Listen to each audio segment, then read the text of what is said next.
Get started. Thank you, everyone. Again, I was just saying how wonderful it is to see some familiar faces after a long holiday weekend, and see some new folks as well. I really appreciate you all taking the time to join us. This is part of a series that we've been doing. Many of you have been with a few of our other ones. We did with some frontline healthcare workers. We did on mental health.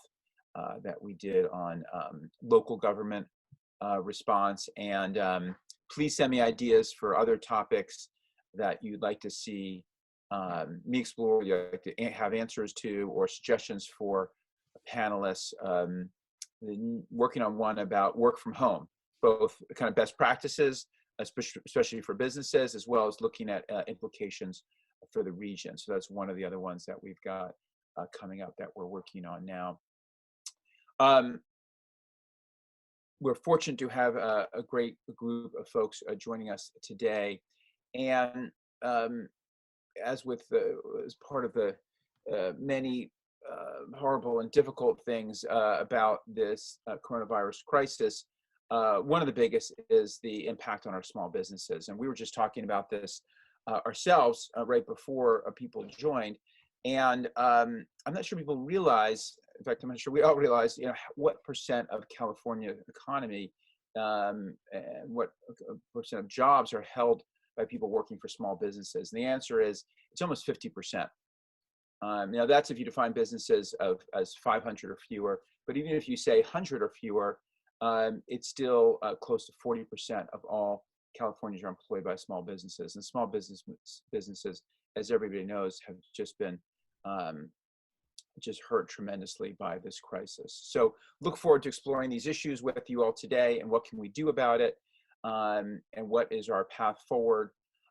So what I'll ask folks to do is I'll ask each of our panelists just to introduce themselves for a couple minutes, themselves and their businesses. Let's start with Mar, and then Steve, and then we'll have John Arnsmeyer. And John, a fun story, back, I don't know, John, I don't want to date us too much. I don't know how long ago this is. Maybe you can tell us later if you'd like. We're part of a group that was looking at kind of democratic politics, sort of writ large, and the ecosystem. And one thing we realized is small businesses really were not well represented in terms of having the voice. The traditional voice of small businesses was very conservative voice at the time. And John had this idea to start Small Business Majority, and I've been following it over the years, and it's been wonderful to see it grow and to have him provide that really just a direct advocacy voice for small businesses, but also a progressive lens on small businesses and what they need. So great to have him here. So we'll have him go after that.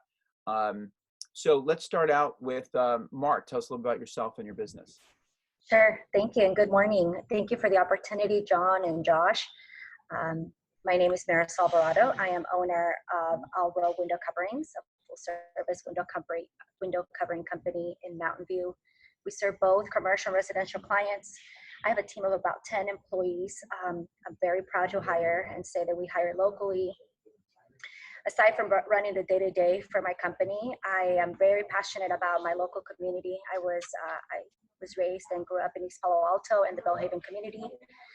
I'm passionate about empowering women in business and minority-owned business. I am a first-generation college graduate and a naturalized citizen from Michoacan, Mexico.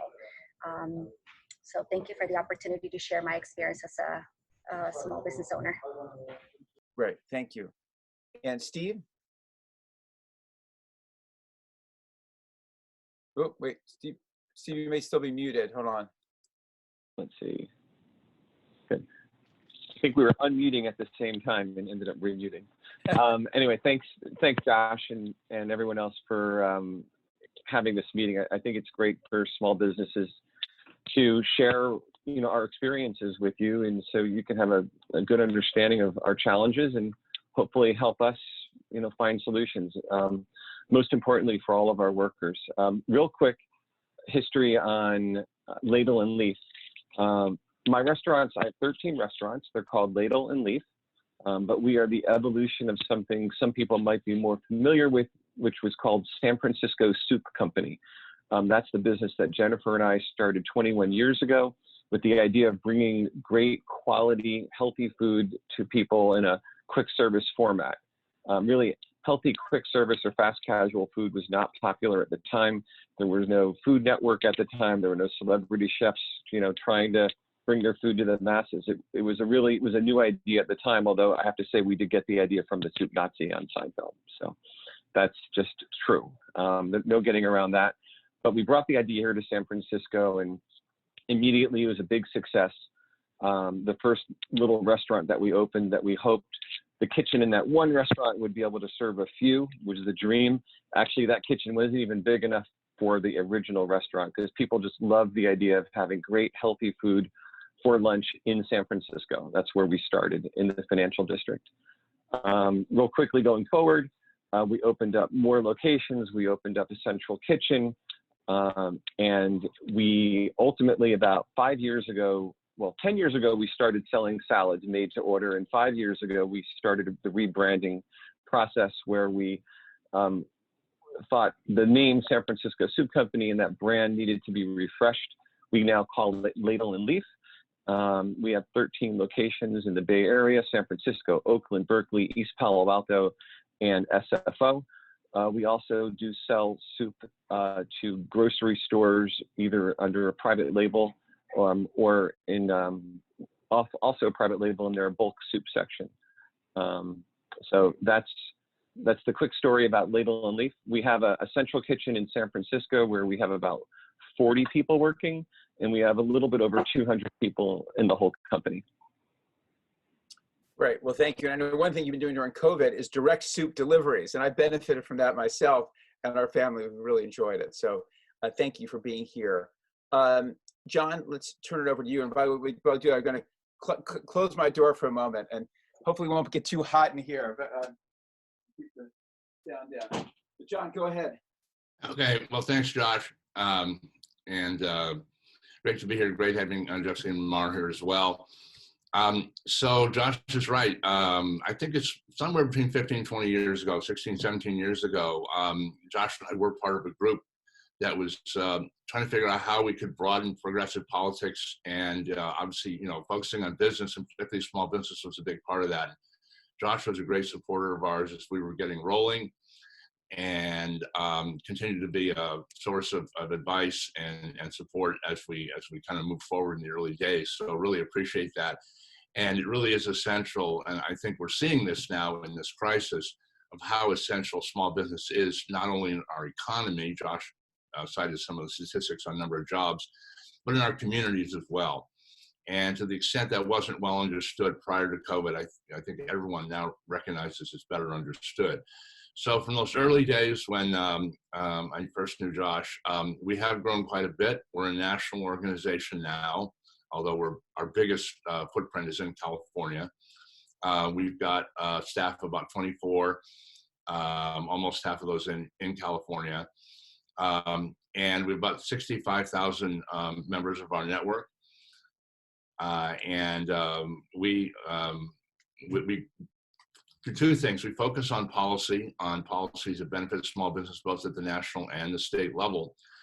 But we also have a very robust entrepreneurship program where we provide advice and resources to small businesses of all sorts of issues: healthcare, access to capital, benefits, and have been very active in providing that information. We have a site called venturize.org that kind of pulls all that together. It's got tools on it.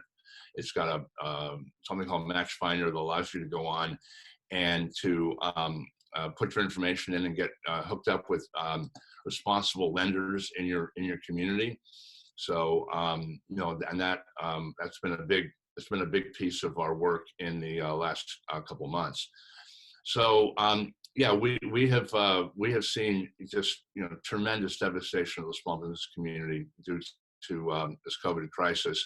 And I can get into some of the statistics. We've done some polling. We just have a survey that we put out through our network that is, the results are coming back right now. I can share some of that and talk a little bit about some of the policies we've been pushing forward. But great to be here and great to join with all of you to talk about this important issue. Good. Well, we're going to rely heavily on you when we turn to policies and policy recommendations. I see others on there who are small business owners who please feel free to chime in as we go. I see Mark Flagel from Flagels, and I appreciate you being here with us. I also asked Aaron to join us. And Aaron, I have to admit, I'm not sure how to pronounce your last name. I've only known you as Aaron, but we had gotten an email from you. Aaron runs a studio here in Menlo Park that I've attended on occasion, not nearly enough, but my wife is a high frequenter, and she'd gotten an email from you about just the other day about difficulties of running a business. So I invited you on as well. If you want to maybe kind of quickly, because we'll turn to you as well, if you want to kind of quickly tell us a little bit about your business. Sure. My last name is Perzewski, and I don't expect anybody to know how to pronounce that. It's a doozy. I own Alkaline Studios. We're boutique functional fitness. So the idea of functional fitness, they're all the movements that you need to be able to do in life so that you can, get through your day. So it's a combination of, yoga, Pilates type things like that, as well as a lot of physical therapy. And we actually have, we had 4 locations that were open. We have 2 locally, Menlo Park and Los Altos. We have one in Irvine, California, and our one in Michigan just decided to close due to COVID. So that's pretty devastating. They are, closing at the end of, officially not reopening, I guess, at the end of this month. And we're working on building a studio in Atlanta, which has also been delayed because of all this. So we're now franchising, and that's good.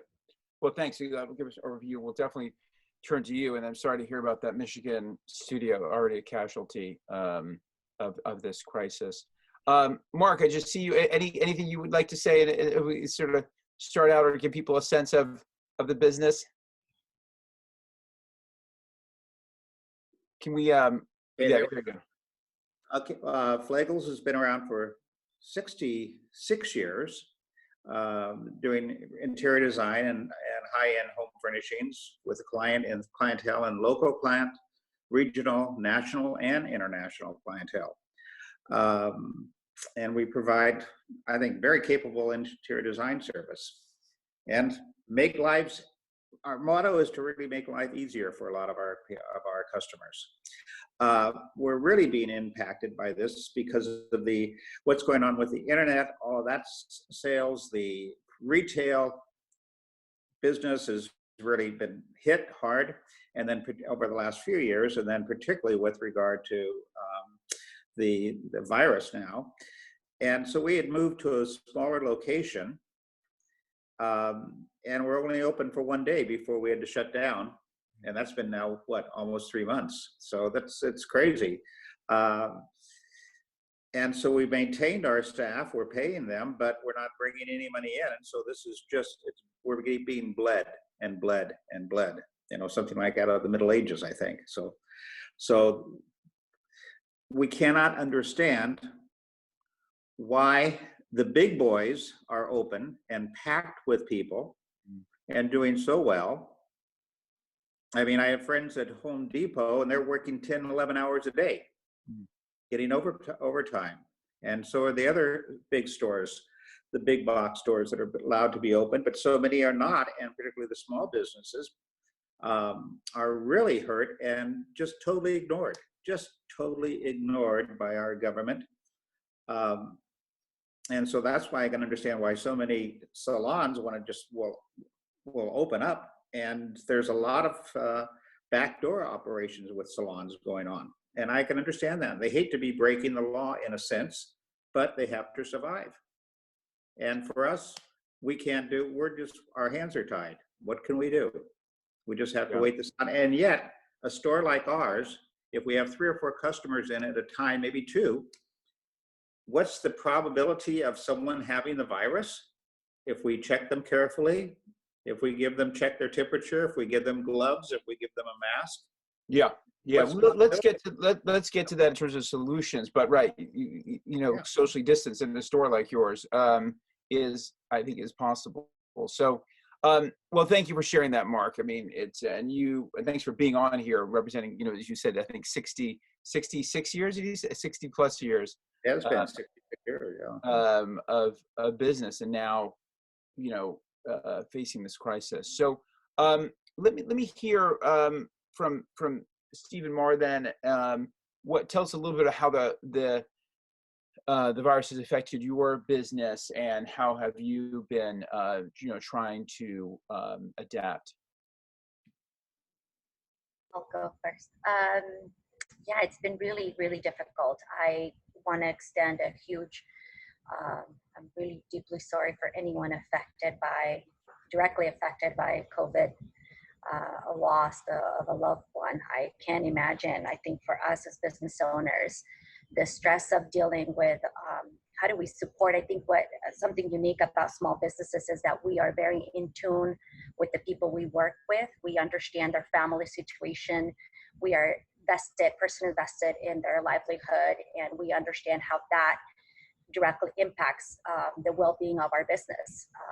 So this has added a tremendous stress for us personally and for their families.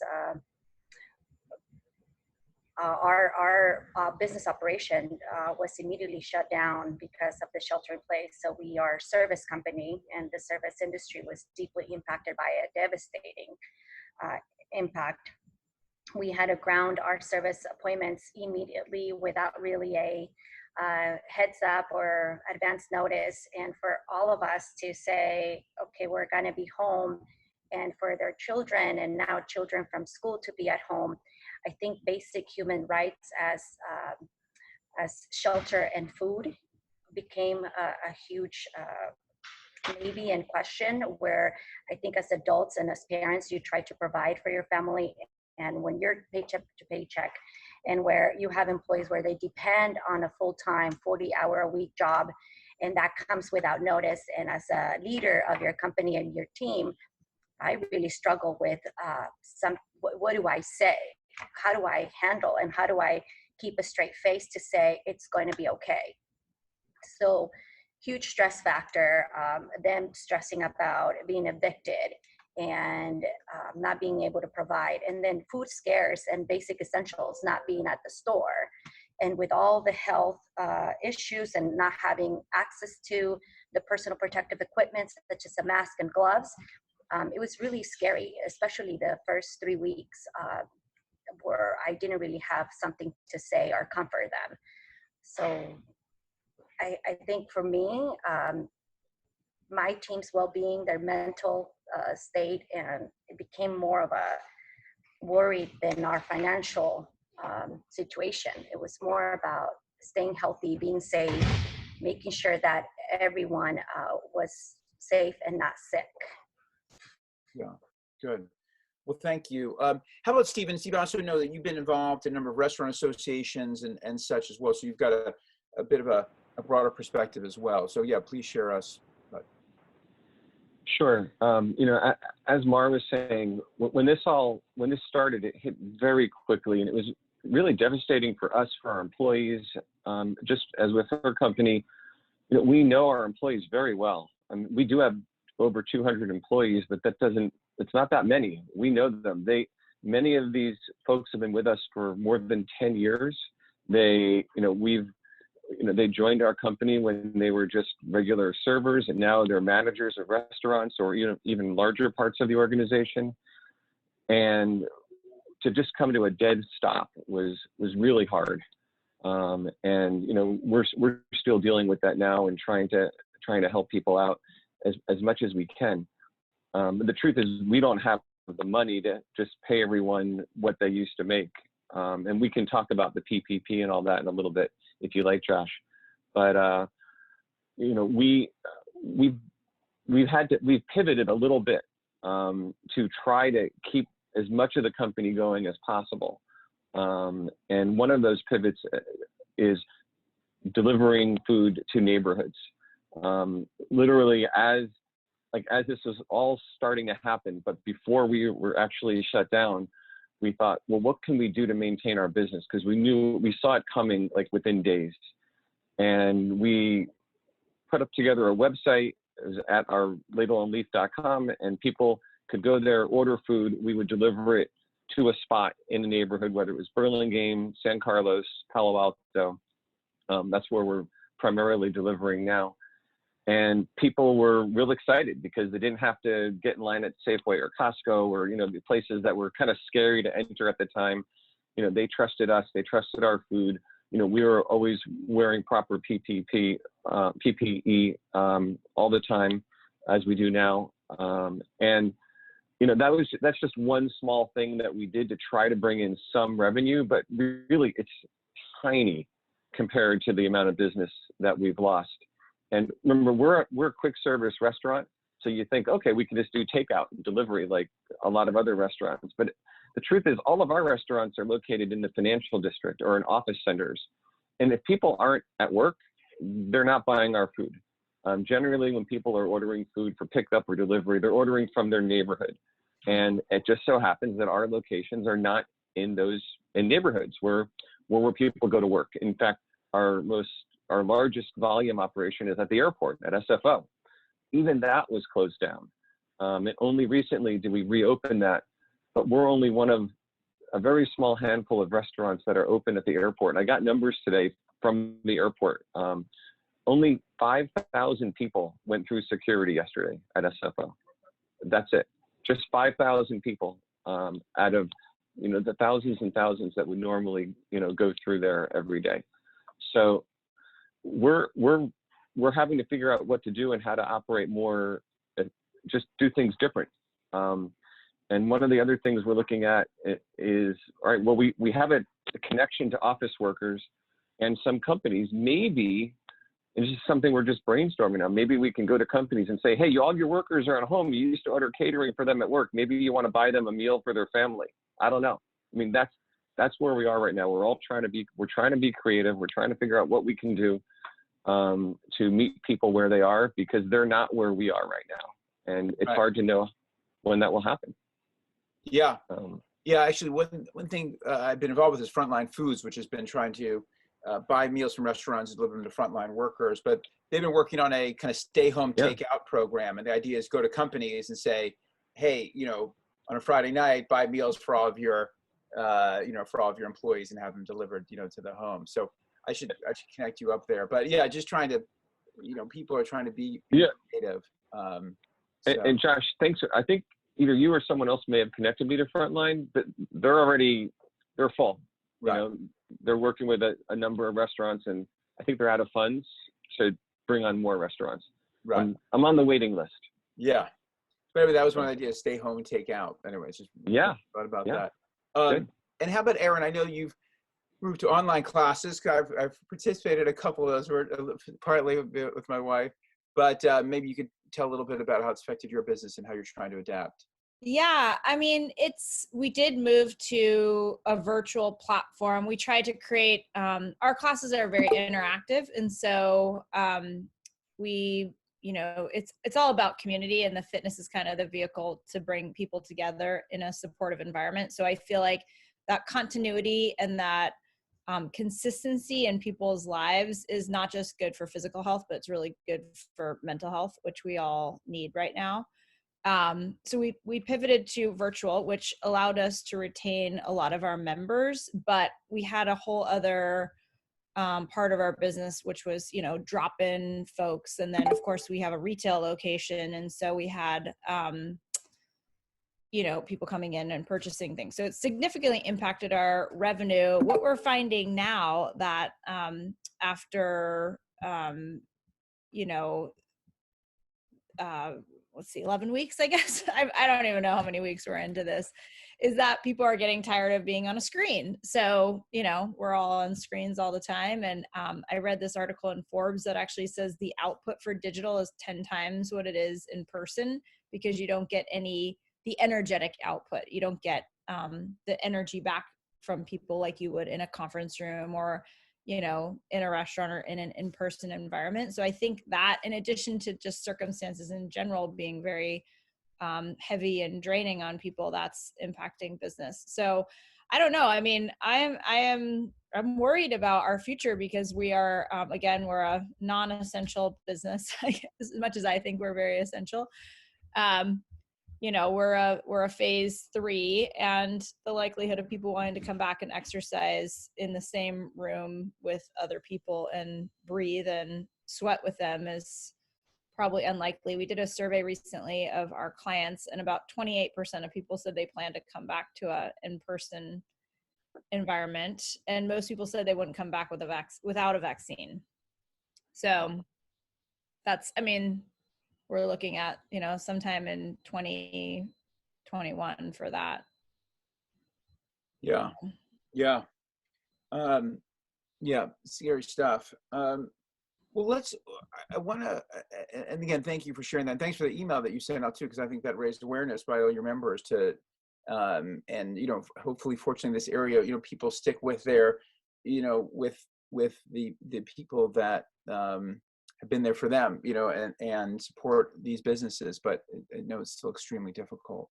Before we come back to Mark and talk more about reopening, let's talk about broader policy for a moment. John, maybe you can start us off. I've been reading some of your the small business majority documents and you know, policy proposals. You know, everything from and I didn't, you know, a lot of people, we talked about PPP a lot. I sort of skipped over that part, but for the business owners, if you know, when we sort of come back to you, if you want to talk about your experiences applying for it, you know, please do so.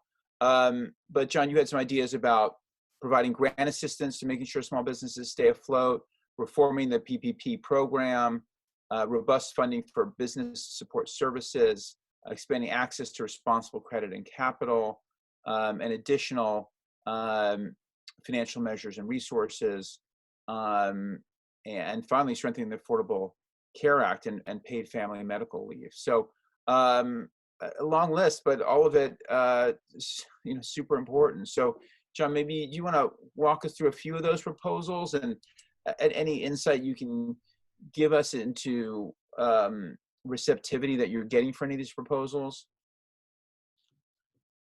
Sure. I mean, I think we're working on two fronts, and they're related. One is just, we still feel we're in the emergency phase, and for reasons I'll get to in a second, and want to hear from some of the small business owners, the PPP has not been sufficient. So we've got some ideas for how we can change that in the short term. But connected to that is the need to start thinking about where's this all going to go and what are small business going to need. You've already heard from Mar and Steve and Aaron that you know, things have changed, and that change may exist for quite a while, if not forever. And you know, it's great to hear from all of them what they're thinking about to innovate, but they're gonna need help. And so we're very focused on, okay, where do we go from here? What kind of role can government play in kind of a transformed economy coming out of this? But in the short term, you know, the PPP was set up very hastily, and perhaps without realizing this was going to last as long as it did. I'm trying to be charitable here. And there have been some huge problems with it. You know, it was set to provide benefits for 8 weeks, but unemployment insurance goes for 4 months, the expanded unemployment insurance. So you automatically had employees, and I'd love to hear from the small business owners that they've experienced this, saying, well, why don't you just put us on unemployment? It's going to be much more secure for us. There's a requirement that 75% of the money be spent on payroll, but a lot of businesses, you know, need a lot more money for non-payroll expenses just to stay afloat. And particularly in light of what I just said about the unemployment situation, that, you know, has become a huge problem. We just got some statistics out of the field this morning that say that 60% of small businesses say that meeting that 75% requirement is a real challenge. By the way, there are moves to expand the time from the 8 weeks, but there was a bill last week that they couldn't get it through the Senate on unanimous consent. So we don't know when that's gonna pass. The forgiveness rules, the loan forgiveness rules, are very convoluted. Our survey that just came out of the field this morning says 87% of small businesses say that they are completely confused by the rules around when a loan can be forgiven or not. And finally, this is all based on banking relationships, and that's great if you have a banking relationship. We saw that the companies with the biggest and greatest banking relationships got most of the money initially. The second tranche of funding has gotten a little bit better.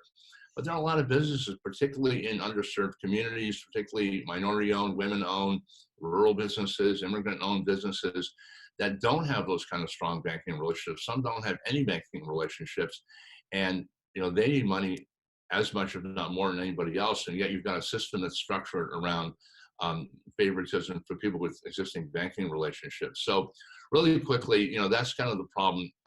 As you said, Josh, we really think it would be simpler just to have straight grants or fundable tax credits going straight to the businesses, not using sort of the SBA banking system, which has created a lot of the problems that I just described. There are a bunch of different proposals on the Hill, both the House and the Senate, for different varieties of that, and get into detail. Short of that, though, we need to fix a lot of the problems in the PPP. And the bill that just passed the House, the so-called HEROES Act, does do that. It lengthens the time. It eliminates the 75% rule.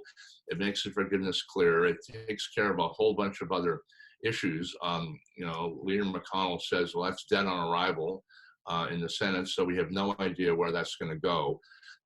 But we need to do something quickly on that. As you mentioned, we need to be spending more resources on business support services like small business development centers, women's business centers, minority business depository agencies, et cetera. And we need to, people need help. They need, we spend a lot of time, and we've done almost 150 webinars across the country, about half of those in California. We spend a lot of time providing sort of general advice, but businesses need, hands-on, one-on-one advice. And so all of the programs out there need resources to continue to provide that. And then there's a whole host of other, you mentioned, obviously, healthcare is huge. At a minimum, obviously, that we've seen how important the ACA is through all of this, but just in the minimum, what about business employees that are laid off or furloughed and they can't get their company's health insurance anymore? There should be a provision to provide money to support COBRA payments, obviously paid leave and sick leave. We can see how important that is. So, and then there's a lot of longer term sort of financing issues, increasing funding for the CDFI fund. We can get, I don't want to go through a laundry list here. We're happy to do that, in more detail going forward. But that's kind of a sort of summary of how we perceive the situation and what some of the immediate needs are. Yeah. Well, we probably won't get to all of them. I was just taking notes while you're talking. Where can people go to see some of those policy proposals and to sort of stay posted, following this? And we can post that in the chat too, hopefully. We've got on our site, smallbusinessmajority.org, there's a whole COVID page with all sorts of links to resources, to policy proposals, list of webinars that are coming up that people can attend. And then through our, we have a platform called venturize.org, which is all of our online resources and tools and lending tools I talked about a little earlier. And if you go to venturize.org, there's a whole COVID-19 section there, and a lot of links to a lot of resources and partners out there that we can work with, that you all can work with. Great. And again, it's .org, right? .org, yeah. Okay. Well, great. Well, let me then turn over to the small business owners and just try to get some, reactions to some of those proposals, and other ways that you all think that government can support you, or the community can support you. So, and I'll bring Mark into the conversation there too. But let me start back with Mar and Steve, and see what reactions you have to some of those proposals, and any other conversations you're having at the local or county level that we should know about. Having the leadership and the support from Small Business Majority has been instrumental for me. having Bianca reached out on a weekly, daily basis to say and check a bit of a sanity check. How are you and what can we do? And keep me posted with webinars and things that I can do as a small business owner. Really was instrumental in me understanding what can I do as a business owner, because not having the answer to my employees' questions at the time was really stressful for me. So having her take and say, well, these are the steps you can take right now.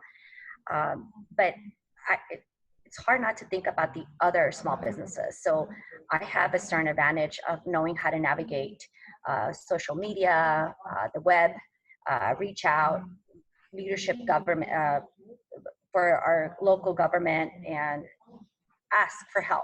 But what about other owners and entrepreneurs that a lot of the times business owners are, something that it's a mom and pop, and it's really hard for them to keep the doors open before COVID-19, and then COVID-19 comes and just, so it's really something that I would like for you, Josh, to consider, for John, as policy gets developed. What about those small people, because they matter too, and not everyone is having the same experience with COVID-19.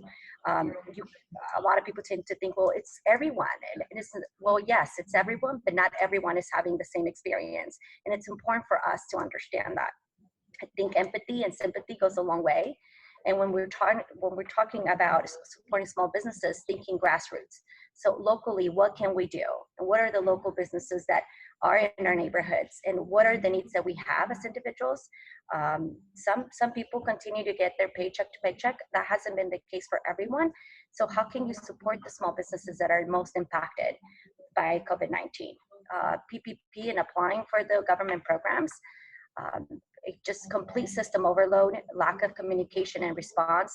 Yes, I have a banking relationship. Was that bank, did it come through on the first round? No, they were just, as I looked into and tried to apply, the day that the program became available to small businesses, it was already too full. Sorry, the site has closed, and there was no further instruction of if it was gonna reopen. So the stress of not knowing is huge.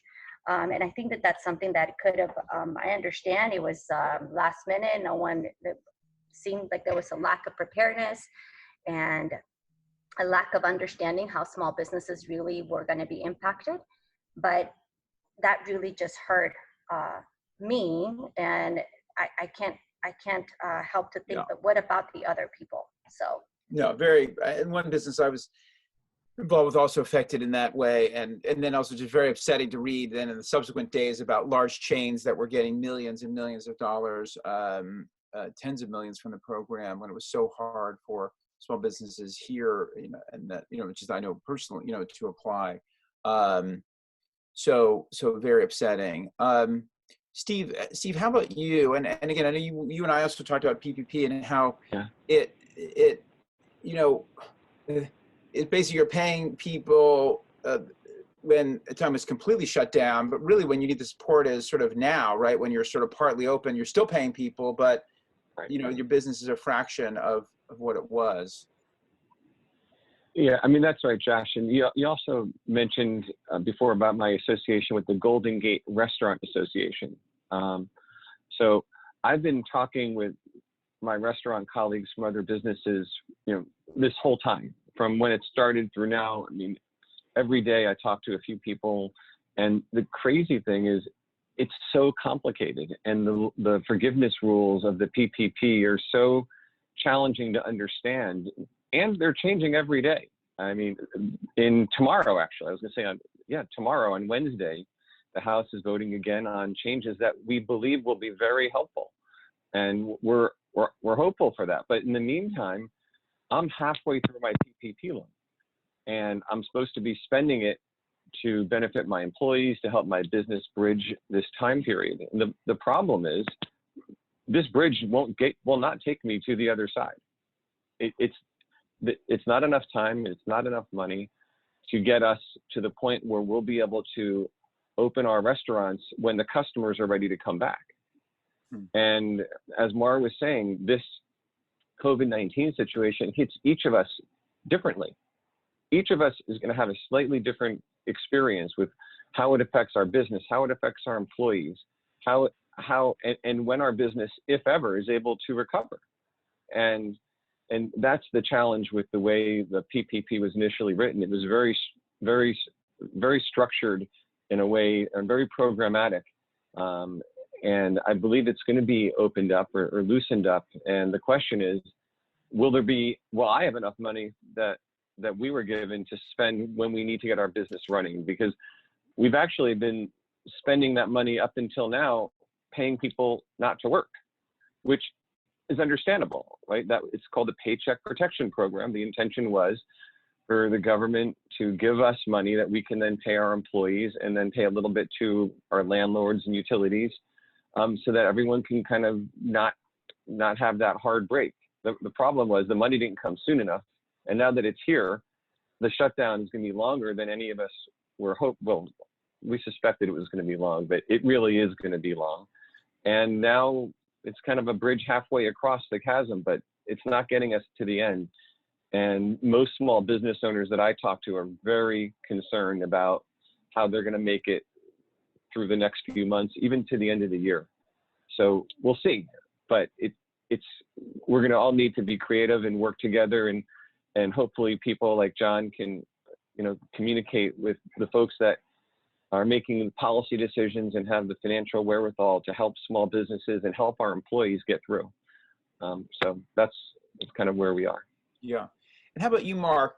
Were you, by the way, in the era of Zoom, I cut out for a little bit, so I missed a little bit of that. But you and I talked beforehand, so I think I know what you were, where you were going.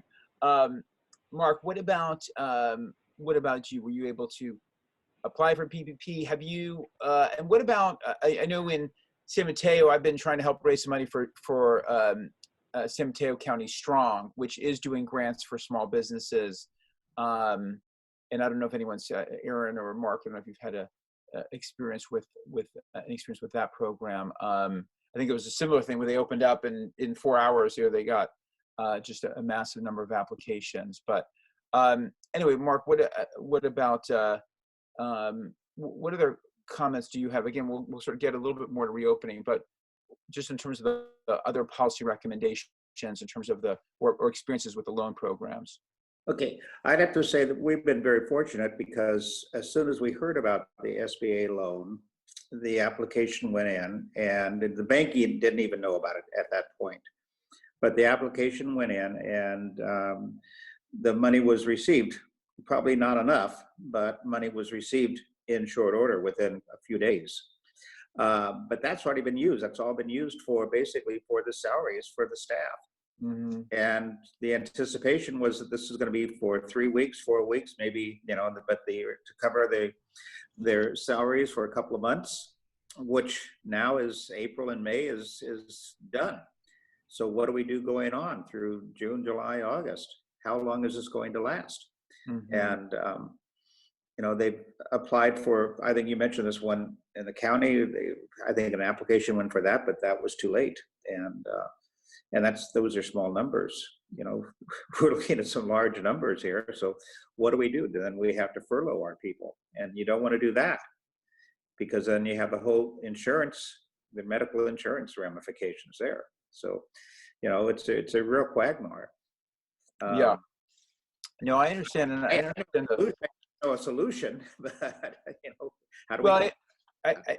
I understand your frustration too. You raised about why are Target and Walmart, able to, continue to open and business like yours not. There was an article I was reading in the New York Times on Saturday from a restaurant and bar owner, and talking about the same thing and talking about rent's obviously one of the business expenses. And Steve, you and I talked about that as well, just in terms of paying rent. And at some point, you're not going to be able to pay the rent. And what can be done, it really would probably have to be a state government program to work with landlords, and then in turn have them granted easements of property taxes, the payroll, sales, and other taxes that are still being drawn out of your accounts, the insurance, the business liability insurance costs that you're still having to pay. How can we help mitigate some of those costs as well? So they add up fast. All the, Yeah. all the Yeah. things add up fast, and there's nothing coming in to offset them. Yeah. If I could throw one Sure. thing out, received the correspondence from a good friend in Paris, and that country was really hit hard, but they came to the realization we need to have businesses open, and everyone's trying to be as safe as they can with mask protections and all that. But now all the retail businesses are open. Mm-hmm. And restaurants, most of the restaurants are open with distancing. You don't sit near anyone. You're 6 feet or so away from anyone else. But they're trying to maintain the life of the economy there. And the entire country has opened up. That was about 2 weeks ago. And Yeah. why can't we be considered intelligent enough to be careful? That's what I want. Well, I think it's a good, yeah, and I think it's a good point too to be able to look at other countries, countries that are 2 weeks, 4 weeks, 6 weeks, ahead of us in sort of the cycle, and look at what they're doing, and let's learn from that and be smart about it. So, and Paris, France is a good example of that. We only have about 10 more minutes. I'd like to open up to some questions. Aaron, I didn't quite get to you on that one. Any quick thoughts there about the PPP loan, or any quick comments there before we open it up? And again, please, you can please chat your questions directly to Jesse Brooks. You should see in the pull down. Yeah, I would just echo what everybody else has already said. I think it's very overwhelming, and things change all the time. And when you're in this mode of trying to survive, we're in like a fight or flight, which is now extended 11 weeks, which is hard. Like, I feel like the adrenaline's wearing off, and I'm, going to bed at 7:30 now. I'm so exhausted trying to figure all this stuff out. We did receive some PPP money, but to echo what everybody else said, it's not enough. We're also paying people not to work, especially the folks who do live paycheck to paycheck. And you kind of spoke to it about the landlords. That's my biggest, I guess, liability at this point, because I feel like I have a little bit of support with payroll, but we are not getting any rent. Like, our landlords won't even have a conversation with us about this, which I feel like I have this decision to make. Even when we can reopen, if we're operating at 25% capacity, being open and being a healthy, vibrant business are two totally different things. And I just don't know if, at the burn rate we have now between rent and all the other expenses, if it's worth it to accrue a liability on our balance sheet and back rent to open a business that may never thrive again, or may not for a while, the rest of this year.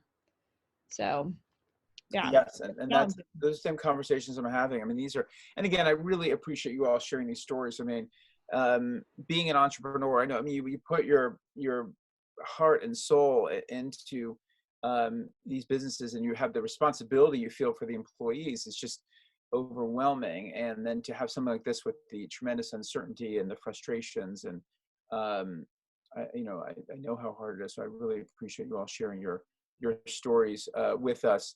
We did get a positive note in the chat. John shared that Nuts for Candy did receive an SMC Strong grant. So that was good news. And we did invite Roseanne Faust. I know she's super busy, but I know I've been on a lot of communications with her. I know she's just working so hard to help small businesses in the county. So I appreciate her work, and the fact that the supervisors have put money into the SMC Strong Fund and we're trying to raise more money for that. So any businesses, or others, please let people know. That's a great place to contribute to.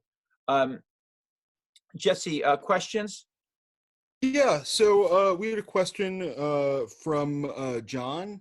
Not sure that we necessarily have the technical expertise here, but John Arnsmeyer, you might be able to answer it. What relief options are available for a 501c6, and how can they go about applying for those? He wasn't eligible for a San Mateo County Strong grant. Unfortunately, 501c6s were excluded in the CARES Act. In the HEROES Act passed by the House, that has been that provision has been changed, but it isn't law yet, obviously, because it hasn't passed. So, yeah, I mean, you are kind of, you're not eligible for PPP. Obviously, you are, can apply to local programs. I don't know for what reason the San Mateo program didn't help this, whoever's asking the question. But that was a gap that we would like to remedy, but that's going to require a new piece of legislation. Got it. Thank you. More questions, Jesse? Yeah, so we had a question about testing from Rich, who I will just unmute and let him ask it. Which Rich? Parento. Parento, yes. Hi, good to see you, Josh. Good to see you.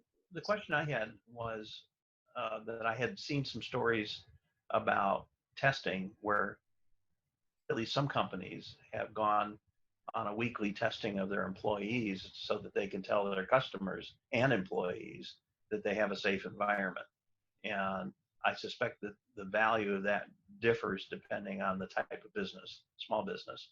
And so I was wondering, now that Santa Clara County has more testing capacity, whether being able to say, put on your window, we test weekly, we're all, no COVID here type of thing. Does that help, or is that just pie in the sky? Anyone jump in on that? Well, I personally think that's excellent to do that. That's a very good for PR. I would definitely use that. It does raise a question, though. Government needs to be aware of the fact that, we're expecting small businesses to sustain, helping them try to stay in business. We really do need to keep them, the ones that are remaining in business, but there are going to be extra expenses, testing, other kinds of right. cleaning. My understanding was that the testing would be done free. Okay, well, that's good. I mean, I was making a more general point that businesses are going to have more expenses now on top of the reduced revenue, but I'm glad to hear that about this testing being free. I'd love to hear from the other business owners how beneficial that would be in their business. Well, I would see that as advertising, really. That's a form of advertising. So I think that's very smart. It would be great if we could have access to low cost or free testing. That would make a big difference to our employees, make them feel safer coming to work, as well as for the guests at our restaurants. I think ultimately quick, rapid testing that's widely available is probably the best solution to get the economy rolling again. I don't know how long a vaccine will take if it ever gets developed, but quick, rapid testing is something that can be done. And I hope that, those in government can put the resources there to help us, because that's ultimately going to be what makes the economy recover. You can't throw money at the economy to make it work. You've got to let the consumers do the work. Let the consumers be confident, let them do the buying, and then the economy feeds itself. But we need quick, rapid testing in order to achieve that. Yeah. Any quick question? I'm interested in the concept of design. I guess we've hit it to some extent, but kind of redesign. I mean, you've all redesigned your businesses in various ways. Again, some can do it more than others. Steve, you talked about that with the with the soup delivery and other things. And I'm just interested in any other ideas here. We might do a follow up on that. Julia Miller, I saw you waving. Do you have a thought? I do. I have a comment regarding testing, Josh, so thank you for letting me speak. Sure. And for your guests, I actually serve on El Camino Hospital Board, and last week we voted to put significant amount of money into testing, free for all of our employees, patients, and the community. So those details on where, probably somewhere on our facility in Mountain View, will be available for free testing. Great. Thank you. That's great to hear. And you know, I ended up getting tested because I was in my doctor's parking lot. I had a video visit, and I went to the parking lot just in case he wanted to see me. And then there was, you know, no line up there, you know, for the testing. So I said, hey, can I, you know, get tested while I'm here? And, you know, and so they said, you know, that yes, and I, you know, went through, got the nose test, and it was slightly painful, but anyway, but it worked. And that was at Menlo Medical, and had a good experience. So final thoughts. Well, let's go to, we just have 3 minutes. When we get kind of final thoughts from each person, and John Arnsmeyer, maybe we'll just kind of close with you on any kind of call to action or ways that we can support your advocacy. I see one comment first, that the city of East Palo Alto's contracted with Renaissance to provide technical assistance for small businesses. Awesome, thank you. Yeah, I'm a huge fan of Renaissance Entrepreneur Center, and so great to hear that Renaissance is providing support to businesses in East Palo Alto. So Jesse, let's do that as part of the follow-up. Make sure we spread that word, and that make sure that people hear about that. So thank you, Tim. Thanks for that comment. Let's do a quick wrap up, and then we'll end with John, how we can support any of your advocacy.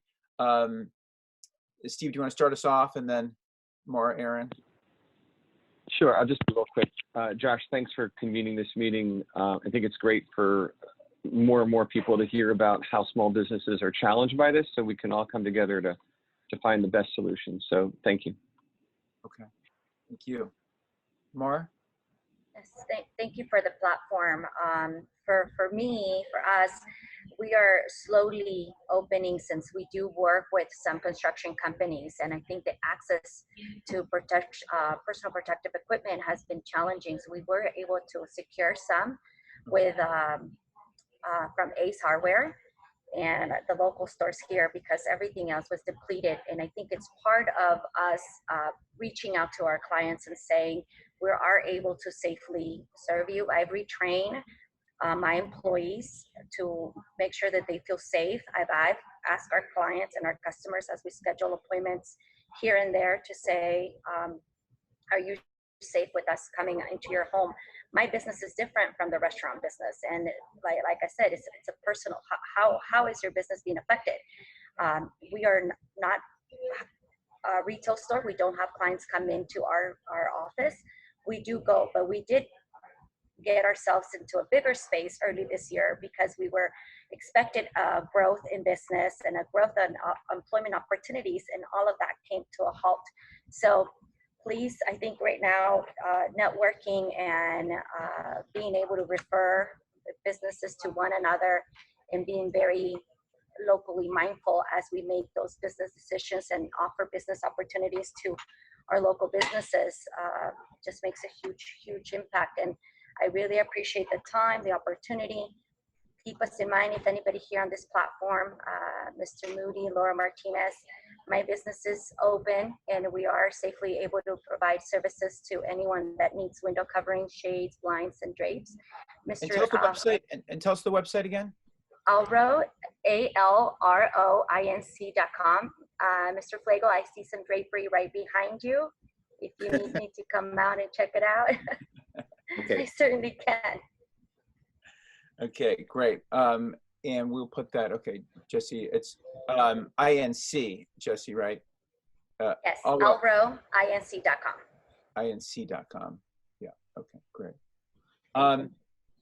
Let's have Mark, then Aaron, and then we'll wrap up with John. Mark, any final thoughts? Yeah, I think this has been terrific. It's good to hear what people are saying. I just hope that our government can get wise and open up, let us open up and get back to work. That's the only solution I see, not to drag this thing on, and let us be adults and let us handle it the way I think we can handle it better than the government personally. Okay, so let's just live our lives and be careful and get on with it. That's all. Okay, we'll turn to Aaron. We had a question, was the call recorded and can it be reshared?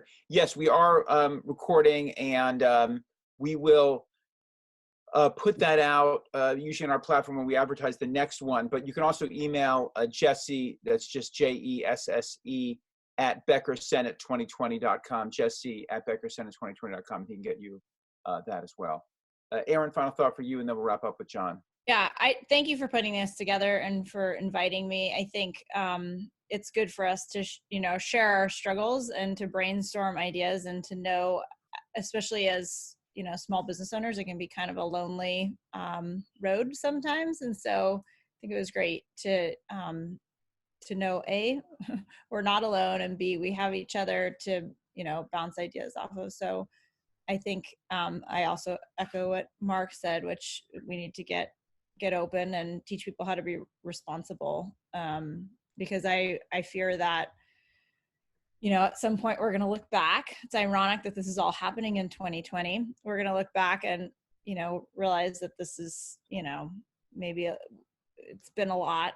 I don't want to use the word overreaction, because I don't know that to be true, but I worry that a lot of businesses and individuals are going to be in a really bad spot as a result. So hopefully we can get open sooner rather than later and continue to support each other. So thanks for putting this all together. Yeah, well, again, thanks again, and thanks to all of you for sharing your stories. Again, I know how emotional it is, how much effort you put in, and how difficult it must be right now, thinking about your business, thinking about your employees, thinking about investors if you have any, thinking about how all the people you're responsible for, your families, just so much. So I do really appreciate it. And I just want to say the light at the end of the tunnel is we will have a vaccine, right? At some point we will have a vaccine, and life will go back to normal for these businesses. And so the question is, how do we get from here to there with the least damage, right? How do we support your businesses and others like yours so that you can get through this and keep your people employed? Because we will get there. Let's just, we will get to a vaccine. So how do we, get there while still sustaining your businesses and letting you be able to then thrive again? So, John, finally, why don't you wrap up and tell us any final words of wisdom and how we can support any of your advocacy? Okay, well, thanks, Josh, and thanks, Seth, for putting this together. It's really great to be able to shine a light on these concerns for small business.